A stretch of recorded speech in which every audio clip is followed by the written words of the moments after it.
Welcome to the Work in Progress podcast, where we keep our whip in check. And now, here's Michelle, certified coach and founder of Strive Coaching Studio.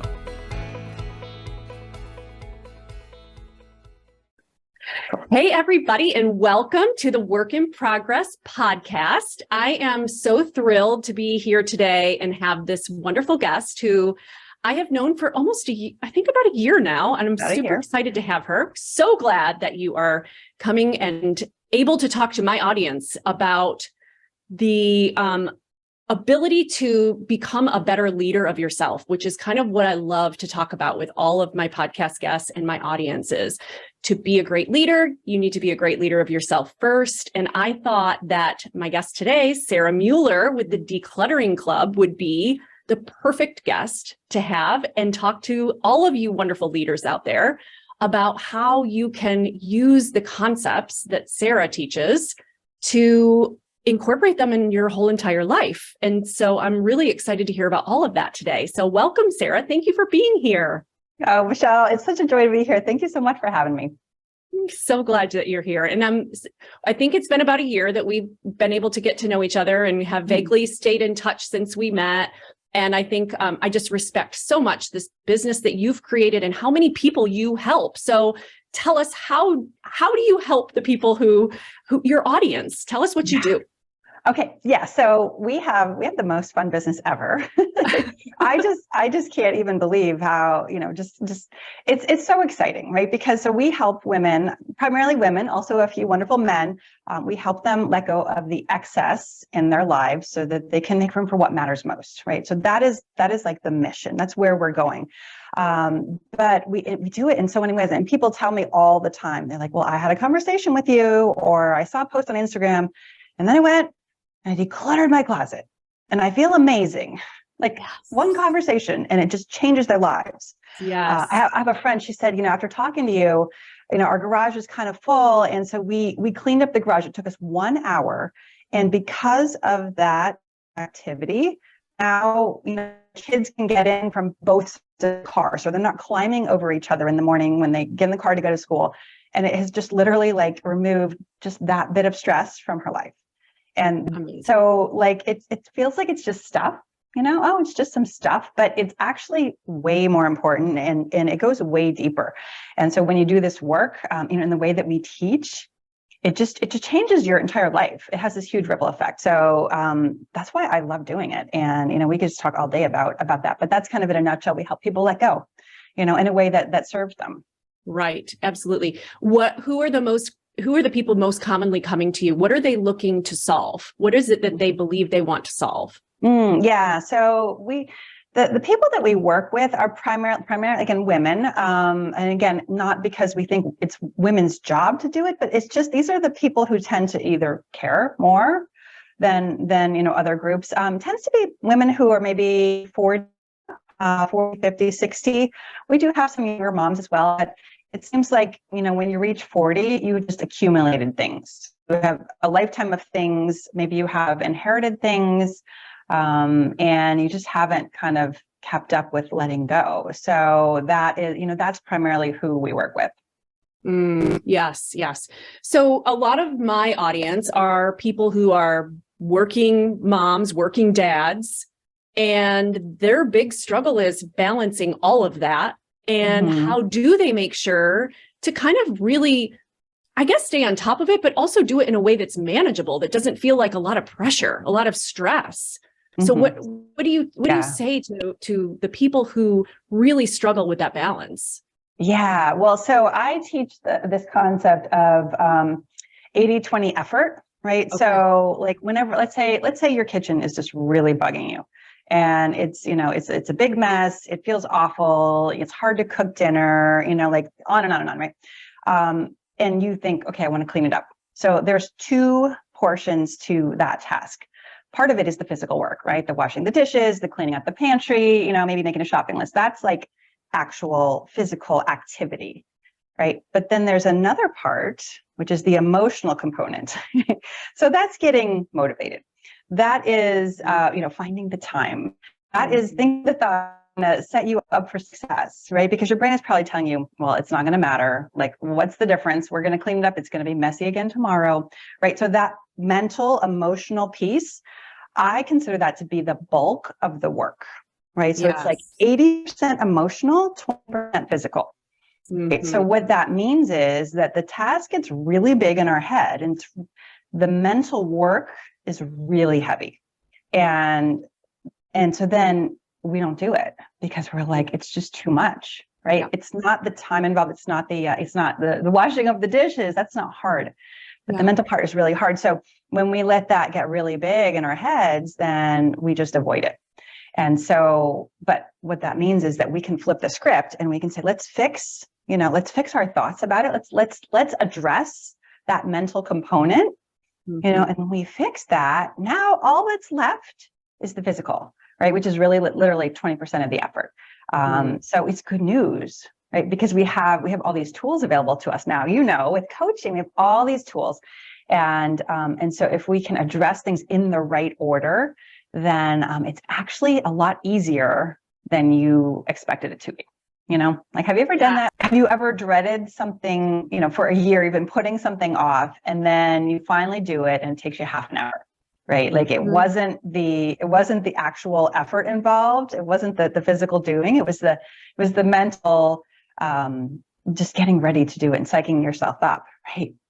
So basically, again, what I'm trying to say is that we have all these tools available, and when we can manage our minds, then the physical work is not as bad as we expected. And we can do so much more, but we have to do it in the right order. Yeah. And so probably the most common example I hear are those who get home and they're already exhausted. They're already exhausted from this hard work and their day and making dinner and maybe picking up kids and doing all of the running around. So you're right. They're already coming in thinking, I've already done all these other things. How can I possibly tackle this other huge project in their mind? But really, we've just decided it's way bigger than it really is what you're kind of saying. It really is a lot simpler than that. It can be, right? It really can be. And in a situation like that, I think, at least my brain, we kind of catastrophize, right? We're like, oh, I'm never going to make dinner. It's just, everything is falling apart. The kids are crying, the dog is barking, like everything just seems terrible. Right? So I think the solution to that is to tackle it proactively, right? So you're not going to try and fix it when you walk in the door, you're exhausted, everybody's hungry. Not a great time to fix problems, right? We're not tackling it then. Exactly. But like, figure out what do we want to fix here? Is it after work? Is it after school? Is it laundry? Like, what specifically is the problem? And you want to do this when you have time and when you're fresh, Saturday morning or whatever it is. Like, what is actually the specific problem? We want to get specific instead of just everything is a mess, right? We can't solve for that. Like, that's not a problem we can fix. So we want to get specific. And you want to identify your priorities. Right? Yes. So, maybe you want to have a nice, pleasant evening after school and work. But does that mean that you have to put a home cooked meal on the table every single day? Like, maybe yes, but maybe no, like maybe not. Right. But I think so often as women, we beat ourselves up because we have this picture of what it's supposed to look like. And but then it doesn't fit in with our life. Yes. And so then we get frustrated. Right. Yes. Right. Totally. So what's actually the goal? Is the goal like to feed our families and to enjoy them? Okay, that's a different goal than put a home cooked meal on the table every single night. Those are different things, right? So we can decide which one we want, and then we can decide what it looks like, and then we can solve for that, right? Make a plan. Maybe you do some meal prep. Maybe you do like a HelloFresh or some kind of a service like that. But you can fix that problem, right? But only when you have perspective, not when you're in the thick of it and you just want to, I don't know, throw everything out and start over. Right. And that moment is not the time. You're right. Because you just want to throw everything out and then you're not really getting anything. You're not accomplishing a thing and nobody's happy. Right. Exactly. So you're just saying, redefine what the success is, understand what the objective is so that we can tackle that instead of making it much bigger than Yeah. it may really be. Yeah. Absolutely. Right. Like, I mean, if you know that people are going to be hungry at 5 p.m., then let's solve for that. Can we have a snack? Can we put some carrots and celery on the table? Like that is a problem and there is an answer to it. Yeah. Right. So let's fix that. It doesn't have to be like, just teach them to wait longer. Like that might not be the best idea. So that could cause a lot of pain too for yourself. Right? Yeah, exactly. Like I think sometimes we make a plan and you make a plan with your Saturday morning brain and it's like, yes, I will meal prep for hours and I will have nutritious food and the fridge will be sparkling. But that's not the 5 p.m. plan. So like anticipate what you're going to need when you're going to need it, not from the most optimistic place ever. Like make a plan that's going to work for you. I love that you're saying that because I work with so many of my people want to focus on time management. And it's a little bit similar in terms of really deciding in advance that you need to be realistic about your life. Like, let's create reality and not idealize what you'd like to do. Yes. Because we can put ourselves through so much torture when we put something together that's ideal and it's not realistic with, our actual day to day. And we set ourselves up for failure going in. And we do that in many areas of our life. And it sounds like this is yet another one that we could do that. Absolutely. Like, let's say, email, for instance. I know a lot of people really have a lot of email, right? Like email is a big pain point. And, you could get better at handling your email. Right? You could go faster. You could read them faster, right? Or you could just say, I'm not going to do it that way. Like there's more than one way to do email. Yeah. And maybe the answer isn't getting faster at it, right? Maybe the answer is unsubscribing or, putting in place filters or just deleting or archive all. Like that could solve the problem in an instant. But I think our instinct is just let's work smarter, right? Which often just means like, just beat yourself up and work really, really hard, which is not a great strategy for success. Yeah, but you need to stop and take a breath and in order to even put yourself in the mindset to think about how to solve this in a different way. Yeah, so exactly. That's so important to remember that when you just stay in the race trying to keep up, it's really hard to be wise and strategic and step back and put really great tools in place. Absolutely. Yeah.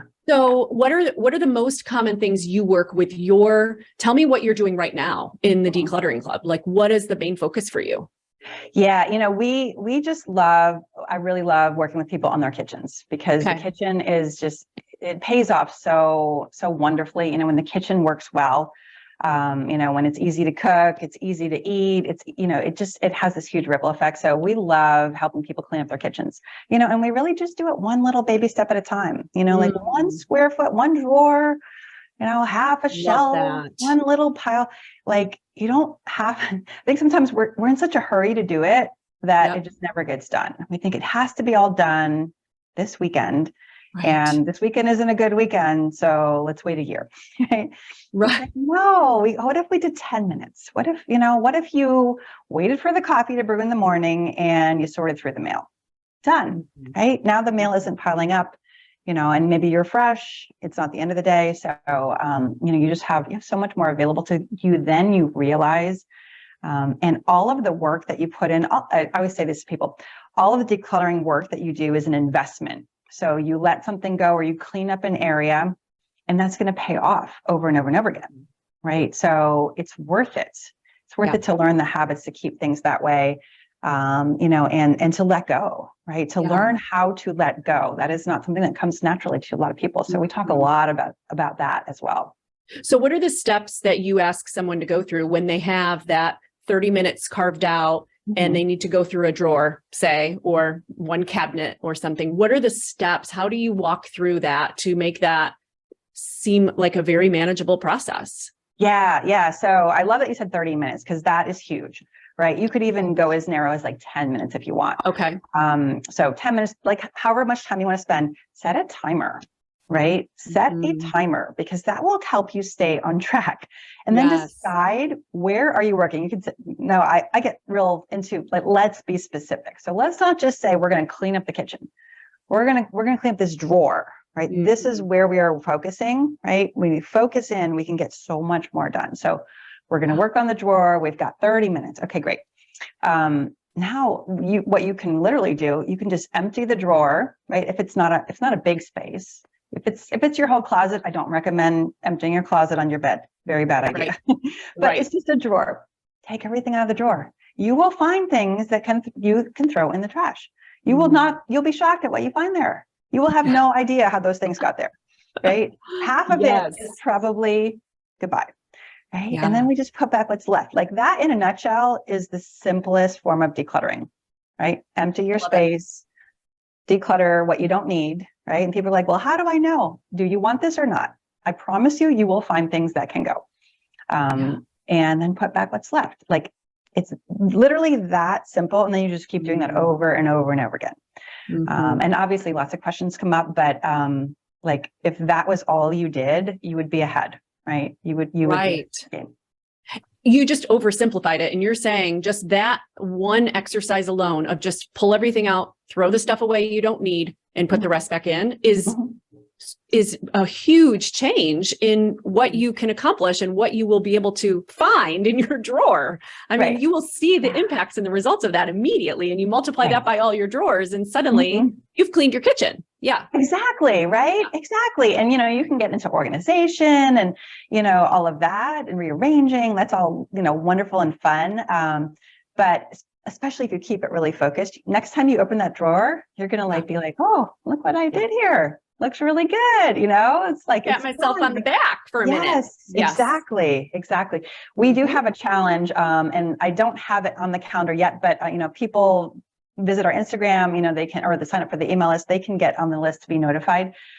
We run a challenge. It's called the Organize Like a Boss Challenge. And we have had, like at this point, probably at least 50,000 people have gone through this challenge, and we teach them how to organize and declutter one little baby step at a time, right? And we just break it down because people don't know how to organize. Like it's not something that you're born with. Shocker, just not. And nobody teaches us that, really. Right? Yeah, exactly. But it can be taught, and that's the fun thing. Yeah. What do you say to the people who love to collect a lot of things? And I ask because I actually have quite a few clients who are that sandwich generation, and they're actually helping their parents deal with maybe cleaning out and things like that nature. Like, what do you say to the people who have, 12 of the same thing, or tell me what process you have to go through for that. Yeah. Well, first of all, this is the best news ever. You don't have to get rid of anything. Okay? I always lead with this, and everybody just breathes a sigh of relief. They're like, oh, thank goodness. They think I'm going to tell them they have to get rid of it all. Right? You're the bad guy. I'm like, no, I'm not coming to your house. I am not the decluttering police. You may keep anything you want to keep. Right? So just relax. Now, maybe you don't want to keep it. Are you sure that you want to keep it all? Have you looked at it? If you have 12 of these things, do you really like all the 12? Is having 12 actually preventing you from enjoying your favorite? Maybe you have 2 that are just the best, but they're kind of like crowded in, and, like take a look at what you have, and then you can decide if you really want to keep it. A lot of times we feel like it's all or nothing, right? Like, and we tell ourselves, I should get rid of this collection, right? And then that just makes us want to hold on even tighter. So maybe we get rid of 1 or 2 or half. Right? There's a million ways to deal with this question, but you have to be willing to ask the question first. So I think just getting curious can often really unlock a lot of this, the answer to this question for us. And maybe you do keep every last item in this special collection, but what about the rest of your house? I bet you can find things that you're not attached to. And then you can free space up, and then you can enjoy. A lot of times people collect things, but they're in boxes and they haven't looked at them in literally years. Yeah. And so they're saying this is really special to me, but their actions aren't supporting that. And it's actually very, it's very upsetting when you think about it to people. They think, that's right, this was important to me, and I'm not enjoying this thing. So let's make space for these things, right? Let's find the things that we don't love so that we can honor, and enjoy, those things that are so meaningful. Let's see them every day, or, I love it. I love it. Just making the space for it so you can enjoy it. That is such great advice.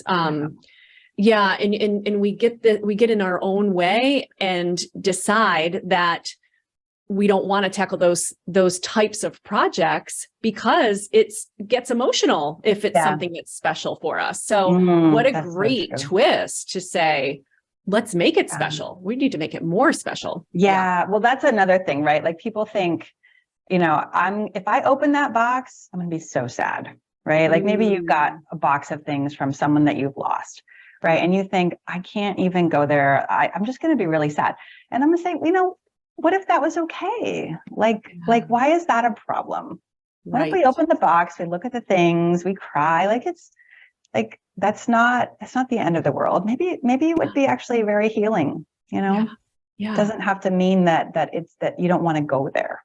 Right. Oh, absolutely. So let me ask you this. You mentioned early on when people make these kinds of small changes over time, that it's kind of a ripple effect and it goes into, and they see other areas of their lives affected. What kinds of things have you seen? What are the results people see long-term like that? Oh my gosh, so fun, right? So we see people stop like impulse shopping, right? So, and they will come into one of my groups and they'll say, oh my gosh, a miracle happened. I went to Target and I did not, I picked something up and I thought I would love it. And I just put it back and I knew I didn't need it. Like I didn't need it, right? So the shopping goes down, which, saves us money, more money in our bank account, less stuff in the house, less guilt and buyer's remorse. So that has a huge ripple effect. I think people they're just comfortable opening the door, maybe on late notice, on short notice. Hey, sure, you can come on over. Come on in. You have 3 dishes in the sink. That's great. It looks pretty good, right? Like that's a really big deal for a lot of people, right? Yeah. Because sometimes we just panic clean before someone is due to come over, and you can't open the door to someone unexpected, or even the Amazon delivery person. So now they can do that, and so they don't experience the shame that comes with that, and it's such a joy to be able to say yes, to someone at the door. That's huge. Yeah, that's huge. And I always feel like when we can organize one drawer in our kitchen, it just helps our brain focus on all the different areas where we could have and choose to be more organized too. And it may not be in the kitchen. It may be at work, at their desk. It may be in their car if they're people who have to drive for work a lot. Yeah. There's a lot of other areas of your life that you can start to see where, okay, if I can apply some of these principles in other ways, I could really see some big impacts here. Yes. I had a call last night, and it was with my members who have been with us for more than 6 months. And one woman came on and she said, in the past, I would have wanted to sell things, right? She did a lot. She had a lot of craft supplies and fabric. And she said, I've set things aside to sell so many times. But now I have learned that my time is valuable. And she said that 3 times. She kept saying, my time is just too valuable for this. And I thought, oh my goodness, this is a beautiful thing, because our time is valuable. Yes. And when we know that, we're going to make different choices. We're going to put ourselves above, other things like like making $20 to sell something, and I think that's huge, because it's just valuing yourself, and that's going to show up in all kinds of ways in your life. Totally. And you brought that up. One of my favorites that I've heard you talk about before is when people say, oh, I've spent so much money on something, I can't get rid of it because I spent a lot of money on it. Because I love that you brought up money. What is your answer? What do you say to people when they say, but I can't get rid of it, I don't use it, but I've spent so much money on it? Yeah. Well, when people say that, typically they think, well, I'm going to be losing money if I let this go, right? I'm going to be losing money. But if you look at your bank account, let's say you have, let's say you have a nice dress, right? And you've never worn it, new with tags, sitting in the closet, the dress leaves your house. Does your bank account change? Right. No, it doesn't. But when we keep that item, we tend to feel guilty. We might do some more over shopping. We might not be taking care of, it has this negative ripple effect, right? So we're actually losing money by keeping these things. That is where the waste happens. We are wasting space in our home. we're wasting time. We're wasting mental energy. Remember, at the Yes. beginning, we talked about the mental energy. That is being wasted. And that is way more important than however much money you spent in the past, right? The past is gone. It's over.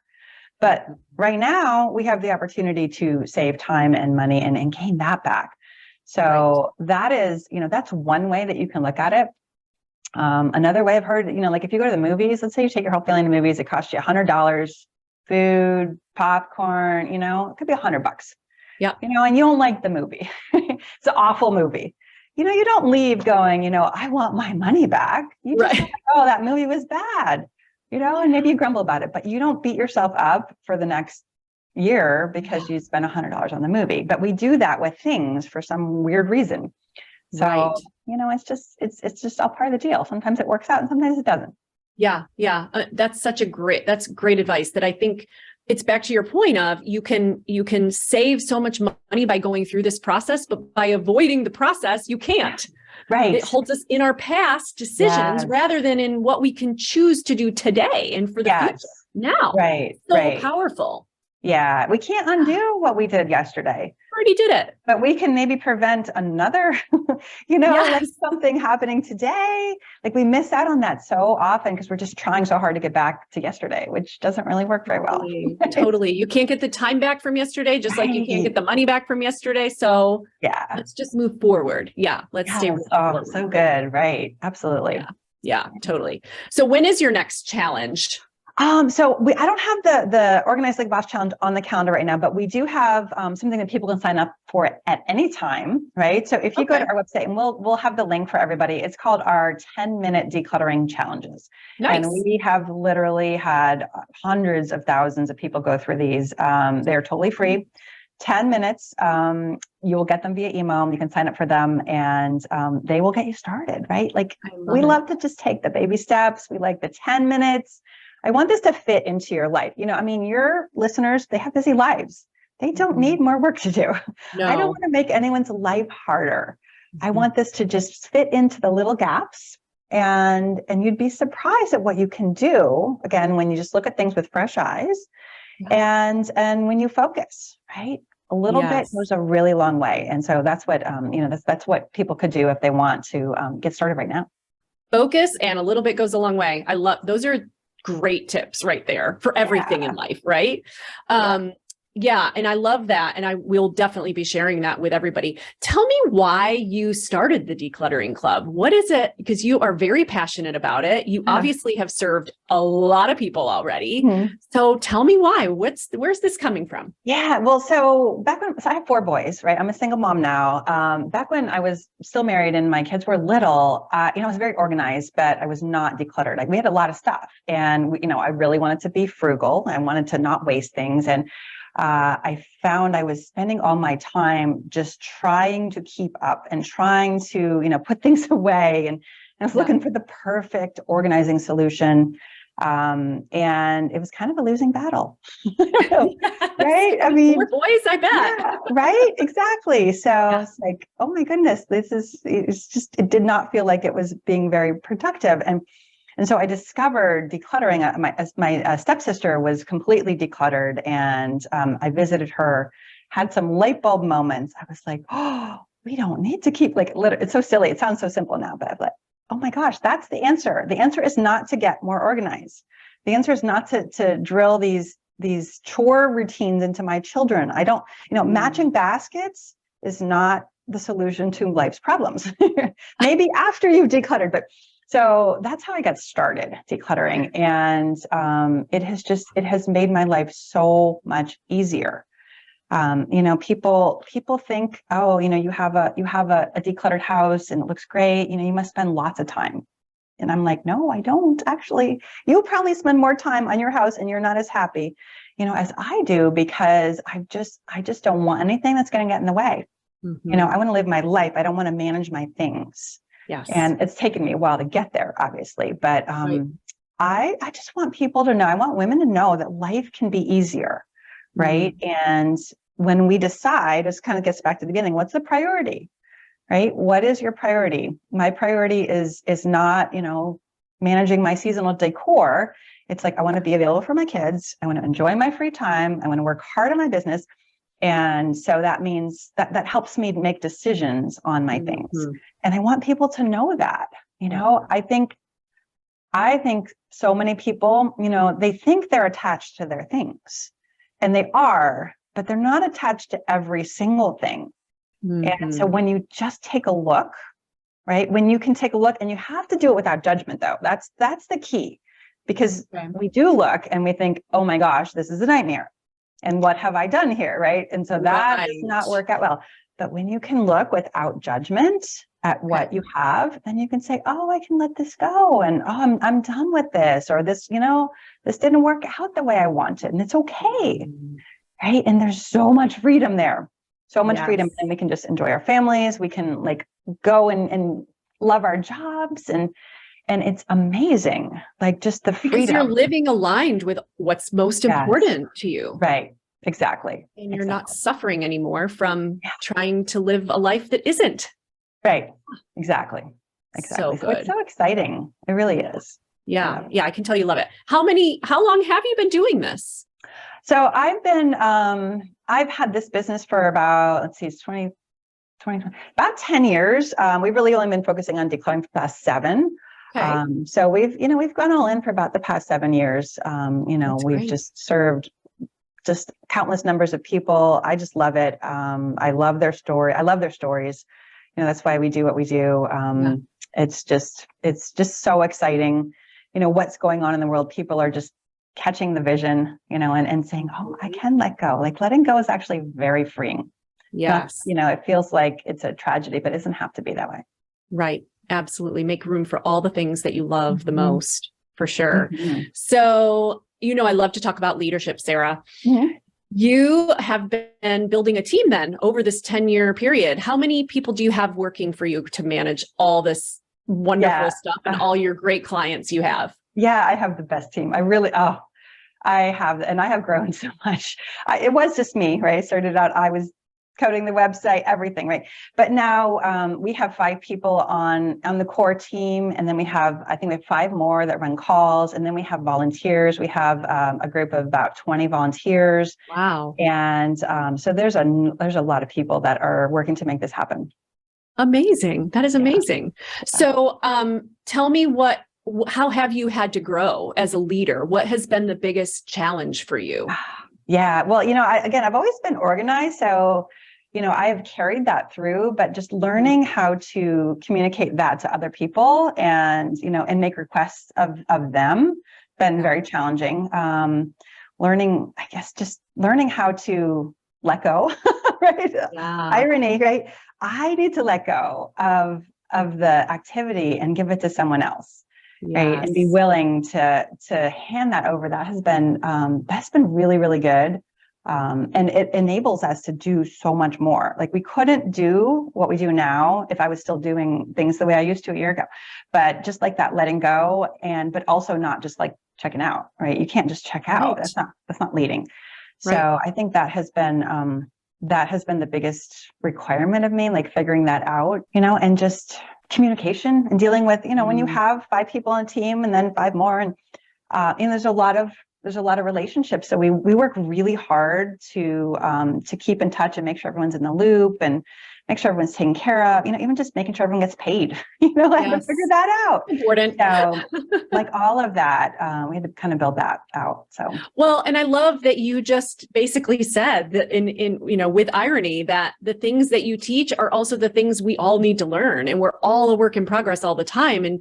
But learning it in one area of our life, we can then use that same skill and apply it to something else. And so I have some leaders who are incredible at what they do, and just taking some of the skills they know well there, and now hearing you and apply it to home, apply it to prioritizing family and defining success, like they're already great at it at work. So how can they take that same skill and really impact their homes now and make that's so true. I used to kind of feel weird telling people, like I teach people how to clean up their kitchens. I kind of like, I was like, it's not really a real job, it's not like a corporate job, but apparently people really like to learn these skills. So, I'm able to say it now, but you're so right. Like communication with the team. Like we have a whiteboard in my kitchen and I just keep sending my kids back to there, check the board. Like I have meetings with my kids because we got to know what's going on. Yeah. Right. Like communication with the family is not really that different from communication with your team. Totally. Age appropriate, of course, but right. The skills absolutely transfer. Yeah.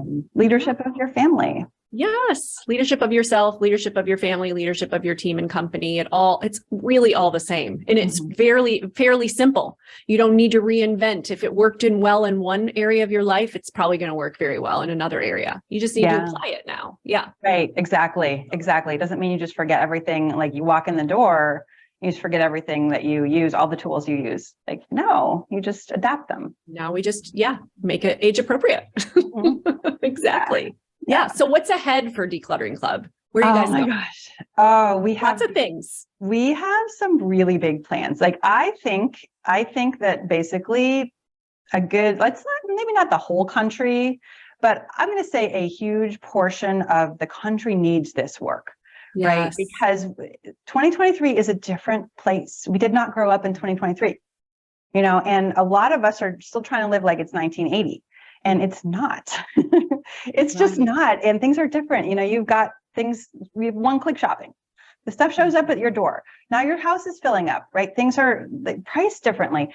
We have different obstacles. We have all these communication tools available to us. So I think everybody needs what we are teaching. And so we are working to take this really big and to reach as many people as possible because it's such freeing work.